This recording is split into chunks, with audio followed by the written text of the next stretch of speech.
ഹരിശ്രീ ഗണപതയേ നമ. അവിഘ്നമസ്തു. ഓം നമോ ഭഗവതേ വാസുദേവായ. ശ്രീകൃഷ്ണ പരമാത്മനേ നമ. എല്ലാ ഭക്തമക്കൾക്കും എൻ്റെ വിനിതമായ പ്രണാമം. സർവഭക്തമക്കളെയും പരമാത്മാവിൽ അർപ്പിക്കുന്നു. ഓം ലോകാ സമസ്ത സുഖിനോ ഭവന്തു. ഇന്ന് എനിക്ക് പറയാനുള്ളത് നല്ലൊരു കാര്യമാണ്. ഭക്തമക്കൾക്ക് മനസ്സിലാകാൻ കർത്താവ് തന്നെ പറഞ്ഞിട്ടുണ്ട്, ചെവിയുള്ളവൻ കേൾക്കട്ടെ, കണ്ണുള്ളവൻ കാണട്ടെ എന്നൊക്കെ പറയുന്നത് പോലെ കർത്താവ് പറഞ്ഞ് ചെവിയുള്ളവൻ കേൾക്കട്ടെ എന്ന്, ഞാൻ പറയുന്നത് കണ്ണുള്ളവൻ കാണട്ടെ എന്ന്. കാരണം നമ്മൾ ഒന്നും യഥാർത്ഥം മനസ്സിലാക്കുന്നില്ലല്ലോ, അതുകൊണ്ടുള്ള വിഷമം. എന്താണ് ഈശ്വരൻ നമുക്ക് വേണ്ടി ലോകത്ത് തന്നേക്കുന്നത്, അത് നമ്മൾ മനസ്സിലാക്കുന്നില്ല. അതിന് ഞാൻ അതായത് മുമ്പന്മാർ പിമ്പന്മാരും പിമ്പന്മാർ മുമ്പന്മാരുമാകും എന്ന് കർത്താവായ യേശു തമ്പുരാൻ ജോലിക്കാരോട് പറഞ്ഞു, വേല ചെയ്യുന്നവരോട് പറഞ്ഞു. അതെന്താണ് ഈ മുമ്പന്മാർ പിമ്പന്മാരും പിമ്പന്മാർ മുമ്പന്മാരും ആകുന്നതെന്നാണ് നമുക്കിന്ന് പഠിക്കാനുള്ളത്. ഇവിടെ ബൈബിളിൽ തന്നെ നമുക്ക് അതിൻ്റെ വാചകം എടുക്കാം. വാക്യം മത്തായിയുടെ സുവിശേഷം 19:29 തൊട്ട് നമുക്ക് 30 വരെ വായിക്കുമ്പം അത് കിട്ടും. ഇത്രയും മാത്രം. പക്ഷെ അതിൻ്റെ കാര്യകാരണങ്ങൾ വീണ്ടും വായിച്ച് മനസ്സിലാക്കിയേ പറ്റൂ. എൻ്റെ നാമനിമിത്തം എന്ന് യേശു കർത്താവ് പറയുന്നത് എൻ്റെ എന്നുള്ളത് എന്നിലിരിക്കുന്ന യേശു കർത്താവായിരിക്കുന്ന വിഗ്രഹം, ശരീരം, ആ ശരീരത്തിനകത്താണ് ഞാനായവൻ ഇരിക്കുന്നത്. അതാണ് എൻ്റെ എന്ന് പറയുന്നത്. എൻ്റെ നാമത്തിൽ. അപ്പം ഈശ്വരനെ പറ്റി നമുക്ക് ഈശ്വരനെ വേണം. ആ നാമത്തിൽ എന്തെങ്കിലും നമുക്ക് ആവശ്യം വേണം. എൻ്റെ നാമനിമിത്തം വീടുകളെയോ. അപ്പം നമുക്ക് എന്താ വേണ്ടത്? ഈശ്വരനെ വേണം. അപ്പോൾ ഈശ്വരനെ നമുക്ക് വേണം. അത് കർത്താവിൽ കൂടിയാവാം, കൃഷ്ണനിൽ കൂടിയാവാം. ഇതെല്ലാം ദേഹം എടുത്തേക്കുന്ന ആരാ? പരമാത്മാവ് തന്നെയാണ്. അപ്പോൾ എൻ്റെ നാമനിമിത്തം എന്ന് പറഞ്ഞാൽ അവിടെ യേശുവിൻ്റെ നാമനിമിത്തം ഒന്നല്ല, എൻ്റെ എന്നാണ് പറഞ്ഞേക്കുന്നത്. എന്നിലെ എന്നെ, അതാണ് ആ ഞാനായവൻ്റെ നാമനിമിത്തം. നമുക്ക് ഈശ്വരനെയാണ് ആവശ്യം. അത് മുഖാന്തരം നമ്മൾ എന്ത് ചെയ്യുന്നു? വീടുകളെയും സഹോദരന്മാരെയോ സഹോദരികളെയോ അപ്പനെയോ അമ്മയെയോ മക്കളെയോ നിലങ്ങൾ, അതായത് വസ്തുക്കളെയോ വിട്ട് കളഞ്ഞവന്, ത്യജിച്ചവന് നമുക്ക് ഇതൊക്കെ ലോകത്ത് ആവശ്യമാണ്. ഈശ്വരൻ അറിയാം, എടുത്ത് കളയാനും പറ്റത്തില്ല. മരണം വരെ, ശരീരം മരിക്കുന്നവരെ നമുക്ക് ആഹാരം വേണം. ഇതൊക്കെ എല്ലാം ഇതിനകത്ത് കൂടി കലർന്നൊരു കാര്യം. ഈ പറഞ്ഞ കാര്യങ്ങൾ അമ്മയും അച്ഛനും മക്കളും സഹോദരങ്ങളും എല്ലാം ആവശ്യമാണ്. ഇതൊക്കെ വിട്ട് കളഞ്ഞെന്ന് പറയുന്നതിൻ്റെ അർത്ഥം എന്താ? മനസ്സിൽ നിന്ന് മാറ്റുക. മക്കളെയോ നിലങ്ങളെ വസ്തുക്കളെ വിട്ട് കളഞ്ഞവന് എല്ലാം 100 മടങ്ങ് ലഭിക്കും. ഇപ്പം നമുക്ക് മക്കളും എല്ലാവരും ഉണ്ട്, ഇല്ലെന്നല്ല. ഇതേ കെട്ടിപ്പിടിച്ചോണ്ടിരിക്കരുത്. നമ്മുടെ ഉള്ളിൽ ഈശ്വരൻ നമുക്ക് ആവശ്യമുണ്ട്. നമ്മളായി തീരണം. നമുക്കും ഭഗവാനായി അത് നമ്മളിൽ വരണമെങ്കിൽ നമ്മളുടെ ഉള്ളിൽ നിന്ന് എടുത്ത് മാറ്റിയേ പറ്റൂ. ഈ ലോകത്തുള്ളതാണ് ഇതെല്ലാം. ശരീരം ഒക്കെ നശിക്കുന്നതാണ്. അതാണ് ഈ ലോകം. ഈ ലോകത്തുള്ള ശരീരം എടുത്തവരെല്ലാം നശിക്കും. അതുകൊണ്ടാണല്ലോ യേശു കർത്താവിൻ്റെ ശരീരവും പോയത്. പക്ഷെ ഉള്ളിലിരിക്കുന്ന പരമാത്മാവ് ആയതുകൊണ്ടാണ് നിത്യജീവനെ പ്രാപിച്ച് ഉയർത്തെഴുന്നേറ്റത്. ആ ഉയർത്തെഴുന്നേറ്റ ശേഷം അദ്ദേഹം ആരാണ്? യേശു കർത്താവിൻ്റെ ആ ദേഹി പരമാത്മാവാണ്. കൃഷ്ണൻ ആരാണ്? കൃഷ്ണൻ്റെ ദേഹം മാറിയാൽ ഉള്ളത്തിലിരിക്കുമ്പോഴും എല്ലാം പരമാത്മാവ് തന്നെയാണ്. അപ്പോൾ ഇവിടെ രണ്ടുപേരും, കൃഷ്ണൻ പരമാത്മാവാണ്, കർത്താവായ യേശു തമ്പുരാൻ മരിച്ച് ഉയർത്തെഴുന്നേറ്റതിന് ശേഷം ആ പരമാത്മാവ് തന്നെയാണ്. അതുകൊണ്ട് ഞാൻ നിമിത്തം, എൻ്റെ നിമിത്തം, അതായത് ഈശ്വരൻ്റെ നിമിത്തം നമ്മൾ മറ്റുള്ളതെല്ലാം എന്ത് വേണം? വിട്ട് കളയണം. അങ്ങനെ ഉള്ളവർക്ക് എല്ലാം 100 മടങ്ങ് ലഭിക്കും. അത് നമുക്ക് മനസ്സിലാക്കണമെങ്കിൽ ഞാൻ എൻ്റെ മക്കൾ വിളിച്ചിടത്തോട്ട് പോയി എൻ്റെ മക്കളേന്ന് പറഞ്ഞ് ഞാൻ എൻ്റെ സുഖം നോക്കി, എൻ്റെ ശരീരത്തിൻ്റെ സുഖം, അല്ലാത്ത സുഖം എനിക്ക് കിട്ടത്തില്ല എങ്ങ് പോയാലും. അപ്പോൾ ശരീരത്തിൻ്റെ സുഖം ഓർത്ത് മക്കളെ കൂടെ പോയി നിന്നാൽ എന്ത് വരും? എനിക്ക് എൻ്റെ ഉള്ളത്തിലെ ഞാനിനെ അറിയാൻ ഒക്കത്തില്ല. അതിനെ അനുഭവിച്ച് രുചിച്ച് ദിവസേന അറിയണം. നമ്മൾ ദിവസേന ആനന്ദത്തിൽ ആറാടണമെങ്കിൽ നമുക്കത് വിട്ടുകളഞ്ഞേ പറ്റൂ. അതുകൊണ്ട് മക്കളെ കളഞ്ഞെന്ന് അർത്ഥമുണ്ടോ? ഇല്ല. അപ്പോൾ അങ്ങനെ ഉള്ളവർക്ക് 100 മടങ്ങ് ലഭിക്കും. ഇപ്പം ഒരു മകളോ ഒരു മകനോ അമ്മ എന്ന് വിളിക്കാൻ അവർ വിളിക്കും. പക്ഷേ എൻ്റെ കൂടെ നിന്ന് എപ്പോഴും അമ്മ എന്ന് വിളിക്കുന്നില്ലല്ലോ, എന്താ ഞാൻ കൂടില്ല. അപ്പോൾ എന്നെ 100 മടങ്ങ് കിട്ടുമെന്ന് പറയുന്നത് എന്നെ 100 മക്കളാണ് എന്നെ അമ്മ എന്ന് വിളിക്കുന്നത്. അപ്പോൾ സത്യമല്ലേ അത്? ഞാൻ എൻ്റെ അനുഭവം വെച്ച് നോക്കുമ്പോൾ അത് സത്യമല്ല. എന്നെ എത്ര മക്കളാണ് അമ്മ എന്ന് വിളിക്കുന്നത്? ആത്മാർത്ഥതയോടെ മക്കളെക്കാളും സ്നേഹമായിട്ട് അമ്മയ്ക്ക് വയ്യേ, ഇന്നും ദാ മക്കൾ പറഞ്ഞ് അമ്മ നമ്മുടെ ആരോഗ്യം നോക്കണേന്ന്.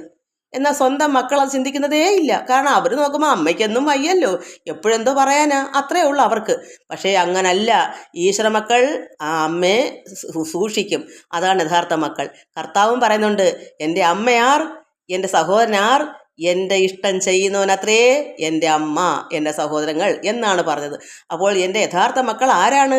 പരമാത്മാവാണ് നമ്മളെ ഉള്ളിൽ വസിക്കുന്നതെങ്കിൽ ആ പരമാത്മാവിനെ അറിയാൻ ശ്രമിക്കുന്ന മക്കളാണ് നമ്മുടെ മക്കൾ. അവർ 100 മടങ്ങ് നമുക്ക് തരുന്നത് സത്യമല്ലേ യേശു കർത്താവ് ഈ ബൈബിളിൽ എഴുതി വെച്ചേക്കുന്നത്?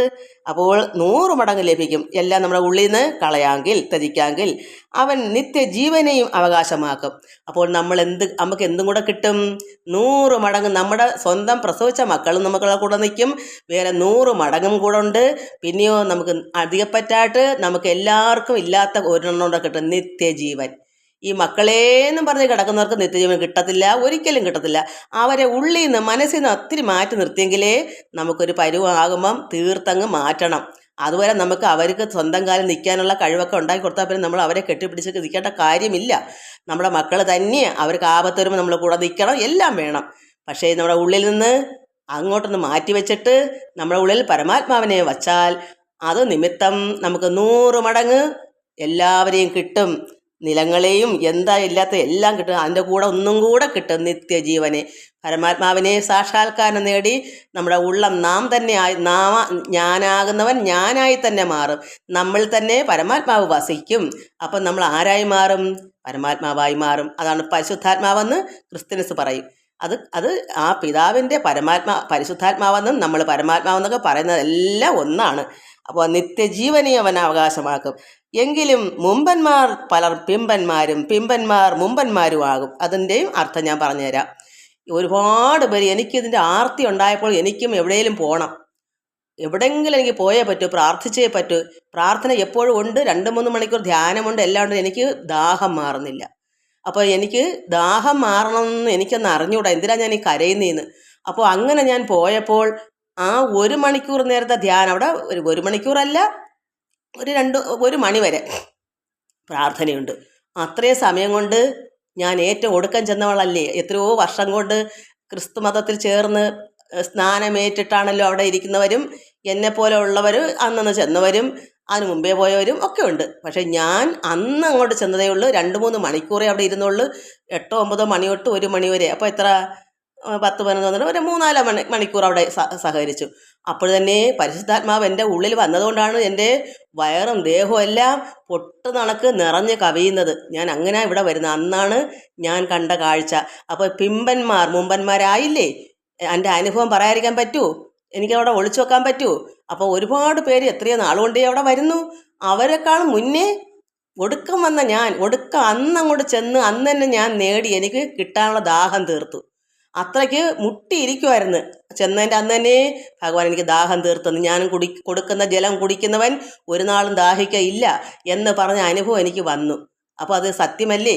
അപ്പോൾ അങ്ങനെ വന്നത് കൂടാതെ, പരിശുദ്ധാത്മാവ് നിറഞ്ഞത് കൂടാതെ, അന്ന് രാത്രിയിൽ കണ്ട ദർശനം എന്താ? ദർശനമല്ല, പ്രത്യക്ഷം. അപ്പോൾ പിമ്പന്മാരും മുമ്പന്മാരാകുന്നത് അങ്ങനെയാണ്. അത് ഞാൻ അപ്പം പിമ്പന്മാരും പിമ്പന്മാരാവും. മുമ്പേ വന്നവർ അവിടെ തന്നെ ഇരിക്കും. അഥവാ അവർക്കും അനുഗ്രഹം വന്നാലും ഈ ഒടുക്കം ചെന്നവൻ്റെ കൂടെ തന്നെ അപ്പോൾ ഒരുപാട് താമസം എടുക്കും ചിലർക്ക്. അതുകൊണ്ടാണ് മുമ്പേ വന്നവർക്ക് ഒടുക്കലായി പോവും. അപ്പോഴങ്ങോട്ട് ചെന്ന പിമ്പൻ, ഒടുക്കം ചെന്നവന് മുമ്പേ കിട്ടും. അതാണ് മുമ്പന്മാരാകുന്നത്. അത് ഞാൻ ഇവിടെ യോഹന്നാൻ കണ്ട വെളിപാട് പുസ്തകം. യോഹന്നാൻ എങ്ങനെയാണ് കണ്ടതെന്ന് അതുപോലൊന്നും ഞാൻ കണ്ടില്ല. അതിൻ്റെ മുഖത്തെ മാത്രമേ ഞാൻ കണ്ടുള്ളൂ. യോഹന്നാൻ്റെ എല്ലാം വായിച്ചാൽ ഇന്ന് തീരത്തില്ല, ഒരുപാട് കാര്യങ്ങളുണ്ട്. അതുകൊണ്ട് ഞാൻ കണ്ടത് മാത്രം പറയാം. യോഹന്നാൻ കണ്ടത് പൊൻകച്ച കെട്ടി അവനായി മനുഷ്യപുത്രനോട് സദൃശനായവനെയും അത് കർത്താവിനോടൊപ്പം നിൽക്കുന്നവനെയും കണ്ടു. എങ്ങനെ കണ്ടു? അവൻ്റെ തലയും തലമുടിയും വെളുത്ത പഞ്ഞി പോലെ ഹിമത്തോളം വെള്ളയും. ഞാൻ പറഞ്ഞിട്ടില്ലേ, ഞാൻ കണ്ടത് അത്രത്തോളം. അതായത് നമുക്ക് പിന്നെ എങ്ങോട്ട് നോക്കാനൊക്കെ, സൂര്യൻ കണ്ണിലടിച്ചാൽ എങ്ങനെയാ ആ മുഖം. അപ്പോൾ നമുക്ക് കണ്ണൊക്കെ അപ്പോൾ ഒന്നും അറിയാൻ ഒന്നും വെക്കാത്തൊരു മരിച്ചവനെ പോലെ ഒരു അവസ്ഥയാണ് നമുക്ക്. നമ്മൾ അല്ലെങ്കിൽ എന്തോ ഇതൊക്കെ നേരത്തെ വായിച്ച് നമ്മൾ അറിഞ്ഞിരിക്കണം. ഇത് ഒന്നും അറിയുന്നില്ല. ഞാൻ എൻ്റെ നാട്ടിലേ ഇങ്ങനെ ക്രിസ്ത്യൻസും ഇല്ല, ഞാൻ കർത്താവിൻ്റെ ഫോട്ടോ പോലും കണ്ടിട്ടില്ല. അപ്പോൾ അവൻ്റെ തലയും തലമുടിയും വെളുത്ത പഞ്ഞി പോലെ ഹിമം വെളുത്ത്, ആ മുടി ഒരു കറുപ്പില്ലാത്ത മുടി വെളുവിളാന്ന് പഞ്ഞി പോലെ ഇരിക്കുന്നു. എന്നിട്ടോ വെളുത്ത തലയും തലമുടിയും വെളുത്ത പഞ്ഞി പോലെ ഹിമത്തോളം വെള്ളയും, കണ്ണ് അഗ്നിജ്വാലയ്ക്ക് ഒത്തതും. അപ്പം ഞാൻ പറഞ്ഞില്ലേ, 2 നാരങ്ങ തീക്കുണ്ടം രണ്ട് കൊച്ചു ബൾബ് കത്തിയിരിക്കുന്നത് പോലെ ഈ സൂര്യൻ ഉദിച്ച് നമുക്ക് മുറി മൊത്തവും ഒരു 10 സൂര്യനെങ്കിലും ഉദിച്ച പ്രകാശം.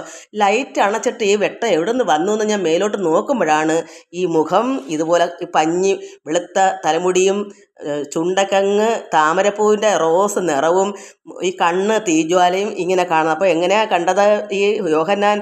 അവൻ്റെ തലയും തലമുടിയും വെളുത്ത പഞ്ഞി പോലെ ഹിമത്തോളം വെള്ളയും, കണ്ണ് അഗ്നിജ്വാലയ്ക്ക് ഒത്തതും. ബാക്കി ഞാൻ കണ്ടില്ല. ഉലയിൽ ചുട്ടുപഴിപ്പിച്ച വെള്ളോട്ടിന് ഇതൊന്നും ഞാൻ കണ്ടില്ല. എനിക്ക് താഴോട്ടോ മേലോട്ടോ ഇടത്തോട്ടോ വശത്തോ ഒന്നും പിന്നെ നോക്കാനൊക്കത്തില്ല. അത്രമാത്രം കണ്ണഞ്ചി പോകുന്നു. എന്ത് ചെയ്യണമെന്നോ ഒന്നും എനിക്ക് അറിയാൻ പറ്റാത്തൊരവസ്ഥ. അത് എങ്ങനെയാണെന്ന് വെച്ചാൽ, അവൻ്റെ മുഖം സൂര്യൻ ശക്തിയോടെ പ്രകാശിക്കുന്നത് പോലെയായിരുന്നു ഇതിൽ കിടക്കുന്നത്. അപ്പോൾ അതുപോലെ ഞാനും കണ്ടത്. അതുകൊണ്ട് എനിക്ക് താഴോട്ടോ മേലോട്ടോ പിന്നെ ഇടത്തോട്ടോ മലയോട്ടോ ഒന്നും, എൻ്റെ കണ്ണ് അവിടെ തന്നെ നിന്നു. ഞാൻ ആ മുഖത്ത് തന്നെ നോക്കി മരിച്ചവനെ പോലെ. കാരണം അവൻ്റെ മുഖം സൂര്യൻ ശക്തിയോടെ പ്രകാശിക്കുന്നത് പോലെ ആയിരുന്നു. അപ്പം ഈ യോഹന്നാൻ ഇങ്ങനെയുള്ളത് കണ്ടിട്ട്, അവനെ കണ്ടിട്ട് ഞാൻ മരിച്ചവനെ പോലെ അവൻ്റെ കാൽക്കൽ വീണു എന്നെഴുതി. ഞാൻ കാൽക്കൽ വീണില്ല, ഞാൻ മരിച്ചവനെ പോലെ എനിക്കൊന്നും മിണ്ടാമയ്യ, ഇതെന്താണെന്ന് അറിയാൻ വയ്യാത്തൊരവസ്ഥയിൽ മരിച്ചതിന് തുല്യം അങ്ങ് നിന്നു. ഒരു 1, 2, 3, 4, 5, 6 അത്ര മാത്രമേ സമയം എടുത്തെന്ന് തോന്നുന്നുള്ളൂ. എനിക്ക് ഒന്നും അറിയാൻ വയ്യ. അത് മാറുമ്പോഴാണ് എനിക്ക് ലെവല് വീഴുന്നത്. ഞാൻ അങ്ങനെ അപ്പോൾ ഞാൻ തന്നെ ചിന്തിക്കുമോ, എനിക്ക് ഭയപ്പെടാനൊന്നും ഇല്ല. കാരണം യോഹന്നാൻ ഭയപ്പെട്ട് കാൽക്കൽ വീഴ്ചാൽ അദ്ദേഹം ഒരുപാട് കാര്യങ്ങൾ കണ്ട് ഇതിൻ്റെ കൂടെ, അത് ഇതിലുണ്ട്. അതെല്ലാം വായിക്കാൻ സമയമില്ല. അപ്പോൾ അങ്ങനെ ഉള്ള കാഴ്ച എന്താ, മുമ്പന്മാർ പിമ്പന്മാരും പിമ്പന്മാർ മുമ്പന്മാരും ആകും. അപ്പോൾ ഒരു ദിവസം കൊണ്ട് ഞാൻ അതിനുമ്പ് ഈ കർത്താവിൻ്റെ നാമത്തെ ഞാൻ മിണ്ടിയിരുന്നില്ല. ഭജനയ്ക്ക് പണ്ട് കുട്ടിനാളി അവിടെ ഒരു കുട്ടി ചാത്തനൊന്ന് വന്ന്, അത് ക്രിസ്ത്യൻസിൻ്റെ കൂടെ വളർന്നുകൊണ്ട് ഒരു പാട്ടറിയാം, പ്രാർത്ഥന കേൾക്കണമെന്ന്. അത് ഞങ്ങൾ ഒന്നിച്ച് പ്രാർത്ഥിക്കുമായിരുന്നു ഇങ്ങനെ ഭജനയ്ക്ക്. അല്ലാതെ കർത്താവ് എന്താണെന്നുകൂടി എനിക്കറിയില്ല. അപ്പം അള്ളാഹുവിനെ പറ്റി അച്ഛനിങ്ങനെ പാടുന്നുണ്ട്. അത് അള്ളാഹു, അതും അന്നൊന്നും നമുക്കറിയില്ല. അള്ളാഹു വേറൊരു ദൈവമാണെന്നൊക്കെ നമുക്കന്ന് അറിയും, കൊച്ചുങ്ങളല്ലേ. അപ്പം ഇങ്ങനെയുള്ള ഒരു കാരണം എനിക്ക് അറിയാൻ പറ്റാത്ത സ്ഥിതിക്ക് ബൈബിൾ കണ്ടിട്ടില്ല അന്ന്. ഇതൊക്കെ ഈശ്വരൻ എന്താ മുമ്പന്മാരെ പിമ്പന്മാരാക്കുന്നത്? എത്രയോ നാൾ കൊണ്ട് പ്രാർത്ഥനയ്ക്ക് പോയിട്ട് ഈ ദർശനം കാണാത്തവരുണ്ട്, പരിശുദ്ധാത്മാവ് നിറയാത്തവരുണ്ട്. എന്താ ഒടുക്കം അന്ന് തന്നെ ചെന്നിട്ട് അന്ന് തന്നെ എനിക്കിത് തന്നത് എന്താ? പരമാത്മാവായ ഈശ്വരൻ പിമ്പനായിട്ട് ചെന്നപ്പം മുമ്പനാക്കി എന്നെ എനിക്ക് അന്ന് തന്നെ കിട്ടി. ആ പരിശുദ്ധാത്മാവായ ആ ഒരു ദേഹമൊത്തവും നിറഞ്ഞു കവിയുന്നതാണ് പരിശുദ്ധാത്മാവ്. അതും വന്ന് ഇന്ന് വരെ അത് മുടങ്ങിയിട്ടില്ല. അത് ഇന്നുകൊണ്ട്. എന്നിട്ട് പോകെ അന്ന് ഇതെല്ലാം കിട്ടിയിട്ട് പിന്നെ എന്നും എങ്ങനെയാ പാതി മയക്കത്തിൽ ഒരുപാട് ദർശനങ്ങൾ കൈവച്ച് അന്നേരം കാണുന്നത് കർത്താവായ യേശു ആയിരിക്കും. ഇങ്ങനെ വലിയൊരു ജുബ്ബ പോലെ ഒരു വസ്ത്രം ഇട്ട്, അങ്ങനെയാണ് വെള്ള വസ്ത്രം. അങ്ങനെയാണ് അത്. അരമയക്കം എന്നുവെച്ചാൽ ഫുൾ ഉറക്കമല്ല, എന്നാൽ ഉറങ്ങാതിരിക്കുന്നു, ഒരു മയക്കമാണ്. അതെല്ലാം എന്നെ ഞാൻ കണ്ട് ഉരുളുന്നു, കരയുന്നു, എടുത്ത് തന്നെ അങ്ങോട്ട് ചന്ദനക്കലം പൊട്ടിട്ട് ഇരുത്തുന്നു. കർത്താവായാലും ആരായാലും അല്ലെങ്കിൽ പിതാവായാലും കസേരയിൽ നിന്ന് എനിക്ക് തലയെ കൈവച്ച് അനുഗ്രഹിക്കുന്നു. ഇതൊക്കെ എനിക്ക് അനുഭവങ്ങൾ, ഇങ്ങനെ ഒരുപാട് ദർശനങ്ങൾ. പിന്നെ പ്രത്യക്ഷം ഇങ്ങനെ ഞാൻ കണ്ടത് അതാണ്. ഇതിൽ ഞാൻ പറഞ്ഞത് എന്താണ് അത് ഭക്തമക്കൾക്ക് അറിയാനാണ്. നമ്മളുടെ ആർത്തി പോലെയാണ് തൃപ്തിപ്പെടുത്തുന്നത്. ആർത്തി അങ്ങേയറ്റം ഉണ്ടെങ്കിൽ നമ്മളും ഒടുക്കം ചെന്നാൽ മതി. ഒരു പ്രാർത്ഥനാലയത്തിലോ എവിടെയെങ്കിലും നമുക്കും മുമ്പനാവാം, പിമ്പനായിട്ട് ചെന്നാലും മുമ്പനാവാം. അതാണ് ഇവിടെ കർത്താവ് ഇവിടെ പറഞ്ഞു കൊടുക്കുന്ന ശിഷ്യന്മാർക്ക്. അതായത് ഇവിടെ ജോലിക്കാരെ വിളിക്കാനായിട്ട് ഒരു വീട്ടുടവൻ പിന്നെ കൃഷിയിടങ്ങളെ കൃഷി ചെയ്യാൻ ആൾക്കാരെ വരുത്തുമല്ലോ, പാടം വസ്തു കളയ്ക്കാനെടുക്കാൻ ജോലിക്കാരെ വിളിക്കാൻ പോകും. ഒരു പണം ഒപ്പിച്ചാണ് വിളിക്കാൻ ചെന്ന് അവരെ ജോലിക്കാരെ നിർത്തുന്നത്. അപ്പോൾ അത് ഇതിനകത്ത് വായിക്കുമ്പോൾ നന്നായി പറയാം, പക്ഷേ ഇത് സമയം വെക്കം പറഞ്ഞു തീർക്കുവാണ്. ആ വീട്ടുടവൻ ഒരു പണം കൊടുക്കാം എന്നും പറഞ്ഞ് ജോലിക്കാരെ നിർത്തി. വീണ്ടും ചന്തസ്ഥലത്തൊക്കെ വെറുതെ നിൽക്കുന്ന ആൾക്കാരെ വീണ്ടും 6 മണി നേരവും 9 മണി നേരവും ഒക്കെ ഓരോരുത്തരെ വിളിച്ച് വരുത്തി, നിങ്ങൾ വെറുതെ നിൽക്കില്ല, നിങ്ങൾ വന്ന് ചെയ്യും, നിങ്ങൾക്ക് ചെയ്യുന്ന കൂലി തരാം എന്ന് പറഞ്ഞ് അങ്ങനെ ഓരോരുത്തരെ വിളിച്ചപ്പോൾ അവസാനം 1 മണിക്കൂർ തന്നെ ജോലി ചെയ്തവനെയും വിളിച്ചു. അപ്പോൾ വിളിച്ചു തീർന്ന് വൈകുന്നേരത്തെ കൂലി കൊടുക്കാൻ നേരത്ത് ജോലിക്കാരോട് അവിടെ ഇത് കാര്യസ്ഥന്മാരുണ്ട് ഇത് ചെയ്യാൻ. അവരെ വിളിച്ചിട്ട് വീട്ടുടമൻ പറഞ്ഞു, മുതലാളി പറഞ്ഞു, നിങ്ങൾ അവരെല്ലാ വേലക്കാരെയും വിളിച്ചിട്ട് ഒടുക്കം വന്നവർ തുടങ്ങി ഓരോ പണം വെച്ച് കൊടുക്കാൻ പറഞ്ഞു. അപ്പം ഒടുക്കം വന്നവരെ 1 മണിക്കൂർ വന്നവനും ഒരു പണം കൊടുത്തു. പിന്നെ വന്നവർക്കും 1 പണം കൊടുത്ത്. ആദ്യമേ രാവിലെ തൊട്ട് വെയിലെല്ലാം കൊണ്ട് പണിഞ്ഞവർക്കും 1 പണം കൊടുത്ത്. അപ്പോൾ ഈ 1 പണം കൊടുത്തവന് ചിന്തിച്ചു, ഞങ്ങൾ രാവിലെ ജോലി ചെയ്ത് കഷ്ടപ്പെട്ട് വെയിലും കൊണ്ട് നട്ട് ഞങ്ങൾക്കും 1 പണം, ഒടുക്കം വന്ന് 1 മണിക്കൂർ നേരം ചെയ്തവനും 1 പണം. ഇതെന്താന്ന് പറയും പുറപുറത്തോണ്ട് പോയി. അപ്പോഴീ വീട്ടുടയൻ പറഞ്ഞു, എനിക്കുള്ള മനസ്സിൽ തോന്നുന്നു ഇങ്ങനെ, കാരണം അത് എനിക്കുള്ള ഞാൻ നന്മ ചെയ്യുന്നതിന് നിനക്കെന്താ കണ്ണുകടിയുണ്ടോ? കാരണം നിനക്ക് പറഞ്ഞൊപ്പിച്ച പണം ഞാൻ തന്നില്ലേ? നീ വന്നാൽ നിനക്ക് 1 പണം തരാമെന്ന് പറയല്ലേ നിന്നെ വേലയ്ക്ക് നിർത്തിയത്. അപ്പം നിനക്ക് ഞാൻ രാവിലെ തൊട്ടുള്ള പണമാണ് 1 പണം, അത് നിനക്ക് തന്നു. മറ്റവർക്ക് അത് എനിക്ക് മനസ്സിൽ ഇഷ്ടം തോന്നി ഞാനത് കൊടുക്കുന്നു, അതിന് നിനക്കിന്ന് കണ്ണുകടിക്കണം, നിനക്ക് ധാരാളം തന്നില്ലേ? അതിൻ്റെ അർത്ഥം എന്താണ്? ആർത്തി ഉണ്ടെങ്കിൽ നമുക്കും കിട്ടും 1 പണം. 1 മണിക്കൂർ തന്നെ വേണ്ട. ഈശ്വരനോട് അടുക്കാനുള്ള വെപ്രാളം ഇല്ല. 1 മണിക്കൂർ ചെയ്തവൻ എന്താ ചെയ്തത്? മറ്റവൻ താങ്ങി തൂങ്ങി നിന്നപ്പോൾ അവനേക്കാളും ജോലി 1 മണിക്കൂറിന് ചെയ്തു കഴിഞ്ഞു. ഒടുക്കാൻ ചെന്നവൻ അവന് 1 പണം കൊടുക്കണ്ടേ? മറ്റവൻ രാവിലെ തൊട്ട് വൈകുന്നേരം വെയിൽ കൊണ്ടത് അവൻ്റെ ഇഷ്ടം. അവൻ എന്തുകൊണ്ട് കൂടുതൽ അധ്വാനിച്ചിരുന്നെങ്കിൽ, നന്നായി അവൻ ആത്മാർത്ഥതയോടെ ചെയ്തിരുന്നെങ്കിൽ അദ്ദേഹം അറിഞ്ഞു തന്നെ കൊടുത്തേനെ. ഇവിടെ 1 മണിക്കൂർ വന്ന് ചെയ്തവൻ അവനേക്കാൾ കൂടുതൽ ചെയ്തു. അതിൻ്റെ അർത്ഥം ഒരുപാട് നാളുകൊണ്ട് പ്രാർത്ഥനയ്ക്ക് ഇരിക്കുന്നവർ താങ്ങിയും തൂങ്ങിയിരിക്കും. വേണോ വേണ്ടേ എന്തൊക്കെയോ പ്രാർത്ഥിക്കുന്നു, അവർക്ക് ഒന്നും താല്പര്യമില്ല. ഈശ്വരനെ വേണമെന്ന് ആഗ്രഹം ആർത്തി ഉണ്ടെങ്കിൽ 1 മണിക്കൂർ പോയിട്ട് 1 മിനിറ്റ് പോലും വേണ്ട. അത് നമുക്ക് ഭാഗവതത്തിൽ തന്നെ പറയുന്നു. പരീക്ഷിത് മഹാരാജാവ് 7 ദിവസം കൊണ്ടാണ് കിട്ടിയത്. ഈ ഭാഗവതം മൊത്തവും ശുഗമഹാമുനി എല്ലാ ഗുണങ്ങളും എല്ലാം ഉപദേശങ്ങളും കൊടുത്തപ്പോൾ അദ്ദേഹം ആത്മാവിൽ ലയിച്ചു, പരമാത്മാവിൽ ലയിച്ചു, മോക്ഷം പ്രാപിച്ചു. അതാണ് പിമ്പന്മാർ മുമ്പന്മാർ. നമുക്ക് ഭാഗവതവും ഇതുമെല്ലാം ഒന്നാണ്. അതുപോലെ തന്നെ ഇവിടെ ഇതിനകത്ത് വീണ്ടും പറയുന്നുണ്ട്, അതെല്ലാം എനിക്ക് സമയം പോന്ന്. കർത്താവായ യേശു തമ്പുരാൻ ശരീരം കളഞ്ഞതിന് ശേഷം ഉയർത്തെഴുന്നേറ്റത് പിന്നെ എന്താണ് ഇവിടെ പറയുന്നു. അതിൻ്റെ 1:16 വാക്യത്തിനകത്ത് പറയുന്നു, അവൻ്റെ മുഖം സൂര്യൻ ശക്തിയോടെ പ്രകാശിക്കുന്നത് പോലെ ആയിരുന്നു. അവനെ കണ്ടിട്ട് ഞാൻ മരിച്ചവനെ പോലെ അവൻ്റെ കാൽക്കൽ വീണു. അവൻ വലങ്കൈ എൻ്റെ മേൽ വച്ചു, ഭയപ്പെടേണ്ട. കാരണം ഒരുപാട് ദർശനങ്ങൾ അതിൽ കൂടെ പ്രത്യക്ഷമായിട്ട് അദ്ദേഹം കണ്ടതുകൊണ്ട് ഭയക്കുന്നു, കാൽക്കൽ വീണു. പക്ഷെ എനിക്ക് ഭയമൊന്നും തോന്നിയില്ല. ഞാൻ ഒന്നും വയ്യാത്ത, എനിക്ക് മിണ്ടാനോ ഒന്നും ഒക്കാത്തൊരവസ്ഥയായിട്ട് ഞാൻ നിന്നു. അപ്പോഴെന്താ ഭയപ്പെടേണ്ട? അതായത് ഞാനെന്ന് പറഞ്ഞ ആരാണ്? ഈശ്വരൻ. ഞാൻ ആദ്യനും അന്ത്യനും ജീവനുള്ളവനുമാകുന്നു. അപ്പോൾ എനിക്കും അങ്ങനെ ചിന്തിച്ചൂടെ? ഇത് കർത്താവായ യേശു തമ്പുരാൻ ശരീരം കളഞ്ഞതിന് ശേഷം ഉയർത്തെഴുന്നേറ്റ് വന്നിട്ടാണ് നമ്മളൊക്കെ ഇവിടെ ദർശനം കാണുന്നത്, പ്രത്യക്ഷമാകുന്നത്. അപ്പോൾ ആ ദേഹത്തിലിരിക്കുന്നത് കർത്താവാണോ? പിന്നെ അത് യേശുവാണോ? യേശുവിൻ്റെ മറിയം കൊടുത്ത ശരീരമാണോ? ദേവകിയമ്മയും വസുദേവനും കൊടുത്ത ശരീരമാണോ കൃഷ്ണന്? പരമാത്മാവല്ലേ? അതുപോലെ തന്നെയാണ് ഇത് കിടക്കുന്നത്. വിശ്വസിക്കാമെങ്കിൽ അത് തന്നെയാണ് കർത്താവും. വലങ്കയിൽ എൻ്റെ മേൽ വെച്ചു. ഈ പ്രത്യക്ഷമായ ഈ രൂപം വെച്ചപ്പോൾ എന്തു പറയുന്നു? ഭയപ്പെടേണ്ട. ആരോട് പറയുന്നു? യോഹന്നാനോട്. എന്നോടല്ല, യോഹന്നാനോട്. എന്നോടൊന്നും പറയാൻ ഞാൻ അങ്ങോട്ടും ഒന്നും മിണ്ടിയില്ല. ഞാനും മരിച്ചവനെ പോലെ 1, 2 എണ്ണുന്നത് വരെ, 5, 6 വരെ എണ്ണുന്നത് വരെ ഞാനും അങ്ങനെ നിന്നുപോയി. വെട്ടവും പ്രകാശവും എല്ലാം പോയപ്പോഴാണ് ഞാൻ അവിടുന്ന് പുനർജീവിക്കുന്നത്, നിന്ന നിൽപ്പിൽ നിന്ന് ഉണരുന്നത്. അപ്പോൾ ഭയപ്പെടേണ്ട, ഞാൻ ആദ്യനും അന്ത്യനും ജീവനുള്ളവനുമാകുന്നു. അപ്പോൾ അതാരാണ്? ആദ്യൻ ആരാണ്? പിന്നെ മറിയം എന്ന് പറഞ്ഞ ഔസേപ്പച്ചൻ്റെ മകനായ യേശു ആണോ? ആ യേശുവിൽ ഇരിക്കുന്നവൻ ആരാണ്? പിതാവ്. അതാണ് ഞാൻ ആദ്യനും അന്ത്യനും ജീവനുള്ളവനുമാകുന്നു. ഞാൻ മരിച്ചവനായിരുന്നു. അപ്പോൾ അവിടെ യേശു കർത്താവ് വന്നു മരിച്ചു പോയി.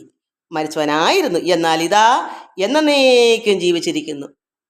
അങ്ങനെയാണ് യോഹന്നാൻ വെളിപാടിൻ്റെ കൂടെ ഇതെല്ലാം വാക്കുകളും കിട്ടിയ അദ്ദേഹത്തിന്. ഞാൻ എന്നേക്കുമായി ജീവിച്ചിരിക്കുന്നു. മരണത്തിൻ്റെയും പാതാളത്തിൻ്റെയും താക്കോൽ എൻ്റെ കൈവശമുണ്ട്. അത്രയും പോരെ?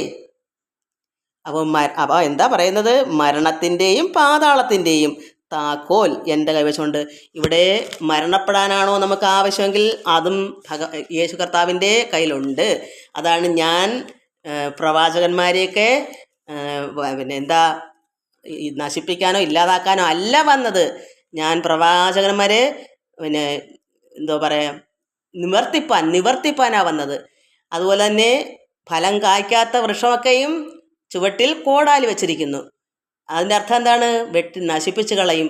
അതാണ് കർത്താവായ യേശുതമ്പുരാൻ ഇവിടെ ഭൂമിയിൽ വീണ്ടും ഉയർത്തെഴുന്നേറ്റ് വന്നത്. ആരായിട്ടാണ് വന്നേക്കുന്നത്? ഇവിടെ പരമാത്മാവായിട്ടാണ് വന്നേക്കുന്നത്. കർത്താവ് ജീവിച്ചിരുന്ന സമയത്താണ് യേശുതമ്പുരാൻ ശരീരത്തോടെ ജീവിച്ചിരുന്നപ്പോഴാണ് പിതാവേ എന്ന് പറയുന്നത്. ഇവിടെ ഇപ്പം പിതാവേ എന്ന് പറയുമ്പം അത് കർത്താവിൻ്റെ ഉള്ളിൽ തന്നെ ഉള്ള പിതാവ് തന്നെയാണ്. അതുകൊണ്ട് നമുക്ക് ഒന്നുകൊണ്ടും സംശയിക്കേണ്ട. ഇത് കൃഷ്ണനായിട്ട് വന്ന ഉള്ളം പരമാത്മാവാണെങ്കിൽ അത് തന്നെയാണ് ഉയർത്തെഴുന്നേറ്റ പിതാവ്. അത് കർത്താവ് നമ്മൾ അറിയാത്തവർ അത് കർത്താവിൻ്റെ ശരീരമാണെന്ന് കരുതുന്നു. അല്ല, കൃഷ്ണൻ്റെ ശരീരമല്ല, കർത്താവിൻ്റെ ശരീരമല്ല. അതിൽ ആ പിതാവ് തന്നെയാണ് പ്രവർത്തിക്കുന്നത്. എങ്ങനെയെന്ന് വെച്ചാൽ പരിശുദ്ധാത്മാവ്. കർത്താവെന്ന് പറയുമ്പോൾ അവിടെ പരിശുദ്ധാത്മാവ് പ്രവർത്തിക്കും. കൃഷ്ണ എന്ന് നമ്മൾ വിളിക്കുമ്പോൾ പരമാത്മാവ് പ്രവർത്തിക്കും. ഇത് രണ്ടും ഒരുപോലെ നമ്മൾ മനസ്സിലാക്കാൻ എൻ്റെ ഭക്തമക്കൾക്ക് വേണ്ടി എൻ്റെ അറിവിനനുസരിച്ച് ഞാൻ ഇങ്ങനെയാണ് മനസ്സിലാക്കുക. കാരണം എനിക്ക് അനുഭവം ഉള്ളത് കൊണ്ട് എനിക്കിത് വൃത്തിയമാണ് പറയാൻ പറ്റും. അതുകൊണ്ടാണ് ഞാനിത് പറയുന്നത്. എല്ലാവർക്കും നമസ്കാരം. അതുകൊണ്ട് നമ്മൾ എല്ലാം ഏകമാണ്. ഇവിടെ കൃഷ്ണ എന്ന് പറഞ്ഞാലും ഒന്നുമില്ല, യേശു എന്ന് പറഞ്ഞാലും ഒന്നുമില്ല. ഉള്ളം എന്താണ്? ഈശ്വരൻ. കൃഷ്ണ, ഭഗവാനേ എന്ന് നമ്മൾ വിളിക്കുമ്പോൾ പിതാവിൻ്റെ അടുക്കലാണ് ചെല്ലുന്നത്. യേശുവേ, കർത്താവേ എന്ന് വിളിക്കുമ്പോൾ എവിടെ ചെല്ലുന്നു? പിതാവിലേക്ക്. അവിടുന്ന് പരിശുദ്ധാത്മാവും പരമാത്മാവും എന്ന് പറയുന്നത് നമ്മൾ അത് രണ്ടും ഏകമാണ്. അത് നമ്മളിൽ പ്രവർത്തിച്ചുകൊണ്ടിരിക്കും. നമുക്കും പരമാത്മാവ് നമ്മുടെ ഉള്ളിൽ പ്രവർത്തിക്കും. അത് തന്നെയാണ് ഈ പരിശുദ്ധാത്മാവ്. ഇപ്പം ഇവിടെ ഇവർ രണ്ടെന്നല്ല, അറിവില്ലാത്തവരാണ്. കൃഷ്ണൻ സാത്താനാണെന്നൊക്കെ പറയുന്നത് എന്താ? അവർ വിശ്വസിച്ചിരിക്കുന്നത് ബൈബിളിലെ വാക്യം, മറ്റതിനെ പറ്റി അവർ അറിയുന്നില്ല. നമ്മൾ രണ്ടും വായിക്കുന്നത് കൊണ്ടും മനസ്സിലാക്കുന്നത് കൊണ്ടും നമുക്ക് രണ്ടും ഒന്നാണ്. അതുപോലെ ആയിരിക്കും മറ്റതും. ഏതാ? ഇസ്ലാം. എല്ലാം. അപ്പോൾ എന്താ ഇതിനകത്ത് വരേണ്ട? ഏകമല്ലാതെ, ദൈവം ഏകനല്ലാതെ. ഇത് ഗുരുദേവൻ മനസ്സിലാക്കിയിട്ടാണ് എല്ലാ മതസ്ഥരും ഏകമാണ്, ഒരു പിതാവിൻ്റെ മാതാവിൻ്റെ സന്തതികൾ തന്നെ, ഇവിടെ ഒന്നും അന്യതായില്ല, സർവസൃഷ്ടിയും ഈശ്വരൻ്റെതാണ് എന്ന് മനസ്സിലാക്കുന്നത് കൊണ്ടാണ് തീർത്തത്. അത് ഗുരുദേവൻ ഇത് മനസ്സിലാക്കുന്നത് എങ്ങനെയാ? ഉള്ളത്തിൽ അറിഞ്ഞു. ഇപ്പം എനിക്കും ഉള്ളത്തിൽ ഞാൻ അറിഞ്ഞത് കൊണ്ട് ഇത് പറയുന്നു. എല്ലാ മക്കൾക്കും ഇത് വിശ്വസിക്കാം. ഞാൻ അനുഭവം അല്ലാത്ത ആളല്ല. അത് വിശ്വസിച്ചിട്ട് ഒരു അജ്ഞാനം പാടില്ല. അജ്ഞാനിക്കാതിരിക്കാനാണ് ഞാനിത് പറയുന്നത്. അയ്യോ, കർത്താവെന്ന് വിളിക്കാൻ എന്തെങ്കിലും തെറ്റിപ്പോവോ? ചിലർ പറയും 2 വെള്ളത്തിൽ കാല് ചവിട്ടരുതെന്ന്. ഇന്ന് ഒരുപാട് ക്രിസ്ത്യാനികൾ അങ്ങനെ പറയുന്നത്. 2 വെള്ളം എന്ന് പറഞ്ഞാൽ ഹിന്ദുക്കളുടെ ദൈവം വേറൊന്ന്, അവരുടെ ദൈവം വേറൊന്ന്. 2 വെള്ളം നമ്മുടെ ദൈവം പിശാചും മറ്റവരുടെ യഥാർത്ഥ സത്യ ദൈവവും. അപ്പോൾ അത് അറിവില്ലായ്മ കൊണ്ടാണ്. അറിഞ്ഞ ഒരു വ്യക്തികൾ ഇത് ഉൾക്കൊണ്ട് വായിച്ച് മനസ്സിലാക്കുന്ന ഭാഗവതമായാലും ഭഗവത്ഗീതയായാലും ബൈബിളായാലും ഉൾക്കൊണ്ട് മനസ്സിലാക്കുന്നവർക്ക് എല്ലാം തുല്യം.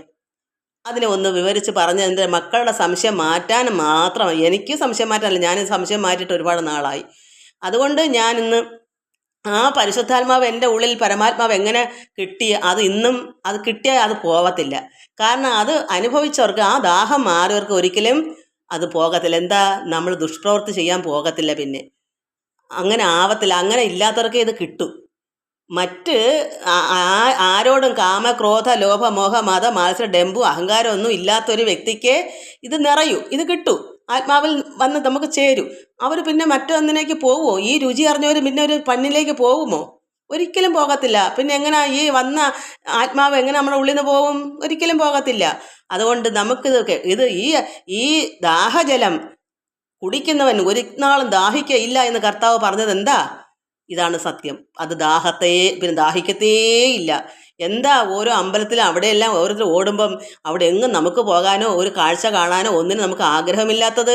അതിനേക്കാൾ നല്ല സുഹൃതം അമൃത് നമ്മളിങ്ങനെ അനുഭവിച്ച് രുചിച്ചറിഞ്ഞിരിക്കുമ്പോൾ നമുക്ക് മറ്റൊന്നിനും പിന്നെ ഛർദ്ദിക്കും. അതിനോട് ശ്രദ്ധിക്കാനോ അത് കേൾക്കാനോ കാണാനോ നമുക്ക് തോന്നത്തില്ല. ഇതാണ് ഇതിൻ്റെ അനുഭവം. ഇതിൽ പരം ഒരു ആനന്ദമോ നിർവൃതിയോ വേറൊന്നും ഇല്ല എന്ന് നമ്മൾ അനുഭവിച്ചറിയുമ്പോൾ ഈ ലോകത്ത് കാണുന്നത് മൊത്തവും ചപ്പും ചവറും നമ്മൾ എണ്ണും. അത്രയേ ഉള്ളൂ. എല്ലാവർക്കും നമസ്കാരം. ഓം ലോകാ സമസ്ത സുഖിനോ ഭവന്തു. ഹരി ഓം, ഹരി ഓം, ഹരി ഓം.